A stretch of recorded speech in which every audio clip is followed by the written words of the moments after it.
Assalamualaikum warahmatullahi wabarakatuh. Nama saya Maura Helena dengan NPM 23170511105 kelas D.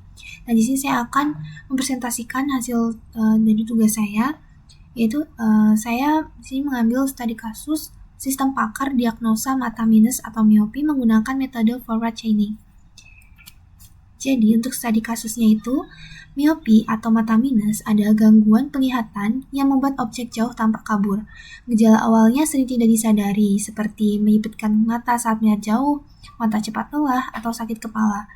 Sistem pakar ini dirancang untuk membantu mendeteksi kemungkinan miopi berdasarkan gejala-gejala tersebut, lalu memberikan kesimpulan awal dan saran pemeriksaan lebih lanjut menggunakan metode forward chaining.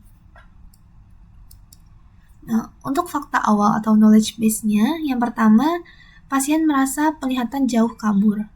Untuk yang kedua, pasien sering mengenyutkan mata untuk melihat jauh. Yang ketiga, pasien mengalami sakit kepala setelah membaca atau menatap layar lama. Yang keempat, pasien mengalami kelelahan mata. Yang kelima, pasien memiliki riwayat keluarga dengan mata minus. Dan yang keenam, pasien mengalami kesulitan fokus pada objek jauh. Nah, berdasarkan fakta atau knowledge base ini, kita memiliki aturan atau rule base-nya.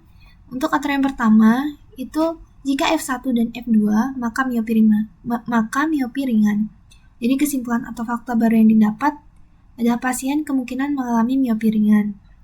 Nah, untuk aturan yang kedua, jika F3 atau F4, maka kelelahan mata. Jadi kesimpulan atau fakta baru yang didapat yaitu pasien mengalami kelelahan mata. Nah, untuk aturan yang ketiga, jika F5, maka risiko miopi lebih tinggi.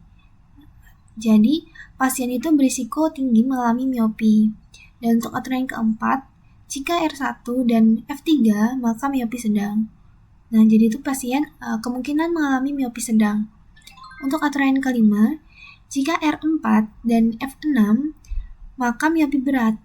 Jadi kemungkinan tuh pasien mengalami miopi berat. Dan untuk aturan yang keenam, jika R5 maka disarankan periksa ke dokter. Jadi pasien itu sangat disarankan ke dokter mata. Nah, untuk proses forward chaining-nya sendiri, di sini contoh kasusnya itu pasien tuh mengalami beberapa fakta. Yaitu yang pertama, pasien merasa penglihatan jauh kabur seperti fakta yang pertama.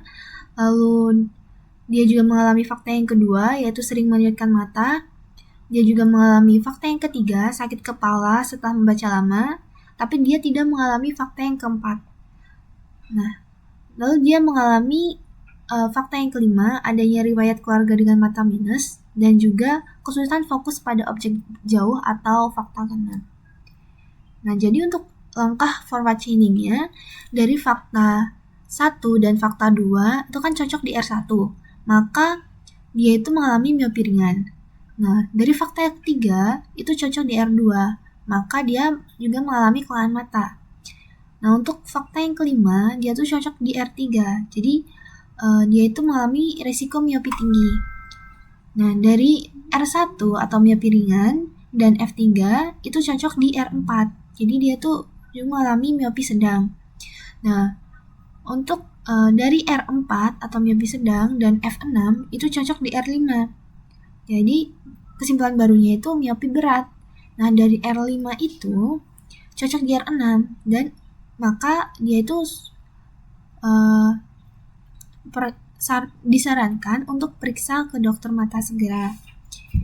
Jadi ada diagram alur forward chaining-nya. Nah, di sini kan dari mulai dulu.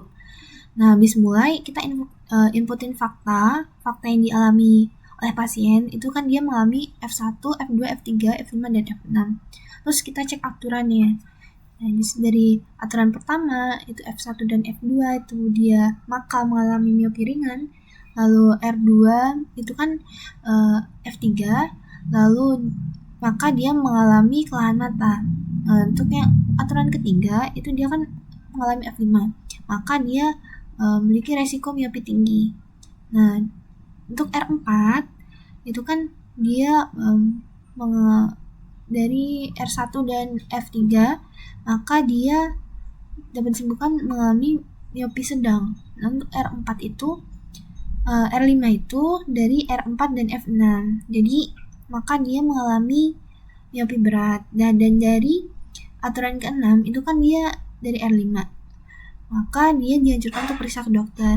Nah, setelah itu menampilkan kesimpulan dan saran lalu selesai. Jadi kesimpulan sistemnya itu pasien menunjukkan gejala yang kuat mengarah pada miopi berat. Nah, sistem itu menyimpulkan bahwa pasien itu sangat disarankan untuk memeriksakan mata ke dokter spesialis mata. Nah, sistem ini tuh efektif sebagai screening awal berbasis gejala nyata untuk membantu deteksi miopi secara dini.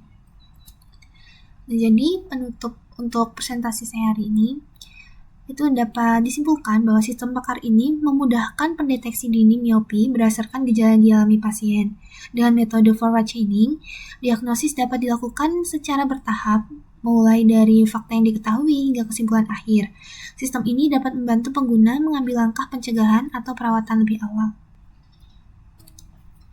Jadi sekian presentasi dari saya. Saya akhiri. Wassalamualaikum warahmatullahi wabarakatuh.